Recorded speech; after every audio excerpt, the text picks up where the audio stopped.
l'Union africaine dans une profonde crise, une crise très sévère. L'Union africaine n'arrive pas à régler les problèmes du continent. C'est clair.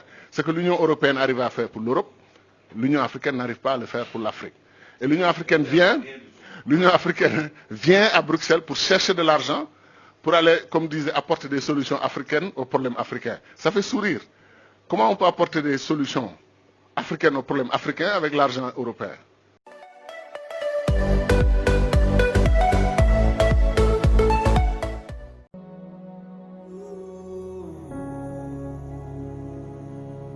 L'Union africaine dans une profonde crise, une crise très sévère.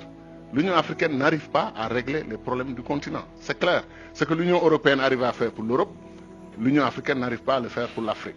Et l'Union africaine vient à Bruxelles pour chercher de l'argent, pour aller, comme disait, apporter des solutions africaines aux problèmes africains. Ça fait sourire.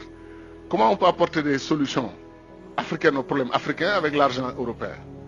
Il faut que les Africains financent leur sécurité et financent leur développement. Et nous avons, Dieu sait que nous avons les moyens, nous sommes le continent le plus riche du monde. Un tiers des ressources naturelles prouvées sont en Afrique. L'Afrique va être le continent le plus peuplé, et la bonne nouvelle c'est que c'est peuplé de jeunes. Quand l'Europe vieillit, l'Amérique vieillit, l'Asie vieillit, l'Afrique, par la grâce de Dieu, rajeunit. Nous sommes 1 milliard d'Africains, dont plus de 60% de jeunes. Et dans moins de 30 ans, on sera 2 milliards d'Africains, dont une grande majorité de jeunes. Maintenant, les jeunes, c'est un atout qui peut être une bombe. Si nous nous débrouillons pour avoir la même Afrique, désunie, hyper balkanisée, avec 50 et quelques États, une Afrique pauvre dans un continent le plus riche du monde, ces jeunes-là vont devenir un problème au lieu d'être un atout. C'est pour ça que je lance un appel, pas pour moi seulement, mais pour tous les panafricanistes. Il faut élire des dirigeants panafricanistes dans nos pays. L'exemple de Wade, Kadhafi et Obasanjo l'a prouvé. Des dirigeants non panafricanistes ne vont pas parler du futur de l'Afrique. Ils vont nous faire rêver en nous faisant croire qu'il est possible de bâtir l'Afrique sans l'unité. Ce n'est pas possible. Ou bien ils vont parler de l'unité du bout des lèvres et ils vont pratiquer autre chose. Nous sommes aujourd'hui dans une situation de non-développement, de développement arrêté, parce que nous sommes divisés. Le Sénégal, la Gambie, la Guinée-Bissau, ce n'est pas possible, ça ne peut pas continuer. Il faut que ces trois pays, plus le Mali, plus la Mauritanie, plus la Guinée-Conakry, plus les autres pays de l'Afrique de l'Ouest, pourquoi on ne crée pas une union politique en Afrique de l'Ouest avec un gouvernement régional, fédéral? Pourquoi on ne peut pas le faire? Et lancer le même appel aux pays de la SADC, qui sont très unis d'ailleurs. Lancer un même appel aux pays de l'Afrique de l'Est. Le pays de l'Afrique du Nord, s'ils étaient unis, vous croyez que l'alliance Maroc-Algérie ne serait pas une puissance comme la France et l'Algérie, la France et l'Allemagne? Très rapidement. Mais chacun est dans sa situation avec les mêmes difficultés et on passe notre temps, chacun d'entre nous est un obstacle pour le développement de l'autre. Vous imaginez que le Mali a 7 frontières. 7 pays empêchent au Mali de voir le soleil, c'est-à-dire de voir la mer et d'accéder. Vous avez la Guinée, territoire Sénégal, Mauritanie, Côte d'Ivoire, Burkina Faso, Niger, Algérie. Si quand 7 pays vous encerclent et chacun prétend être un pays souverain qui contrôle ses frontières, mais il vous étouffe, il vous empêche de respirer. C'est pour ça que nous disons, on peut aller rapidement, au moins, à défaut d'avoir les États-Unis d'Afrique, qu'on ait des gouvernements d'union au plan régional, étape vers les États-Unis d'Afrique. Qu'est-ce qui nous empêche d'avoir une monnaie commune? Le franc CFA, là, 14 pays le partagent, en Afrique centrale et en Afrique de l'Ouest. Faisons-en la base d'une monnaie continentale. Parce que si le franc CFA s'allie avec le Nigeria, et on change le nom, on ne l'appelle plus franc CFA, c'est clair.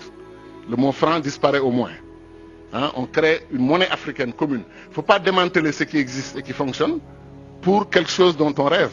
On prend ce qui existe, on l'améliore et on l'élargit au Nigeria, au Ghana. Dès qu'on le fait, on a presque un tiers des pays africains qui partagent la même monnaie. Mais c'est une base pour tendre la main aux autres. Kadhafi, avant lui, Nkrumah, on parlait de Banque centrale africaine il y a 50 ans.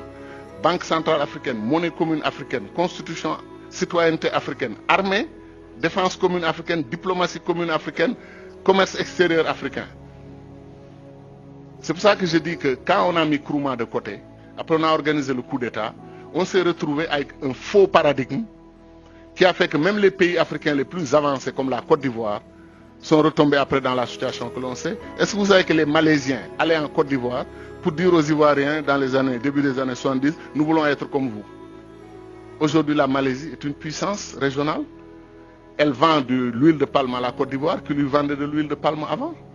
La Corée du Sud, qui avait 1,5 milliard de dollars, 1,5 milliard de dollars de PIB égal au Sénégal, a aujourd'hui 1500 milliards. Le Sénégal a 15 milliards de PIB. Et la Corée du Sud a un niveau de développement équivalent à 25 pays d'Afrique qui sont regroupés dans le marché commun de l'Afrique du Nord, de l'Est et du Sud. 25 pays d'Afrique. Mais pourquoi? Parce qu'ils ont eu le bon leadership. Et ils ont appris à être un État depuis 5000 ans. Nous, on apprend à être un État depuis 50 ans. Et des États qui posent problème parce qu'ils n'ont pas de frontières reconnues et acceptées par les populations. Les Africains, les populations sont panafricaines. Ce sont nos dirigeants qui ne sont pas panafricanistes. C'est eux qui bloquent l'unité de l'Afrique. C'est eux qui bloquent l'avancée de l'Afrique. Chacun veut être président de la République avec cortège, escorte, nommer des ambassadeurs, nommer...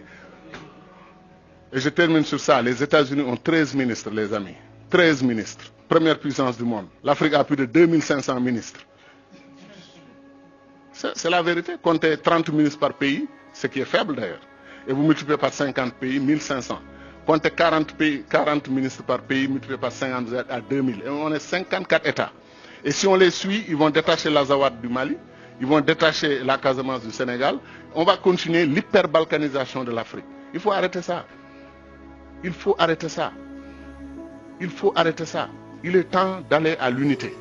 Pour des questions de survie, d'abord du continent.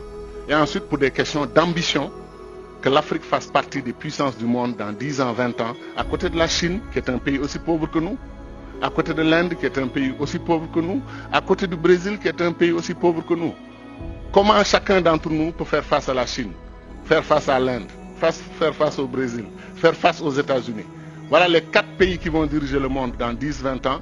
3 d'entre eux, sont des fédérations. 3 d'entre eux. Et le 4e est en fait, je n'ose pas le dire parce que j'ai trop d'amis en Chine, mais la Chine est un conglomérat de réalités nationales différentes, mais ils se sont unis. Voilà donc pourquoi on a tout intérêt, 1, à intégrer notre diaspora dans le processus de développement, et 2, à aller à l'unité.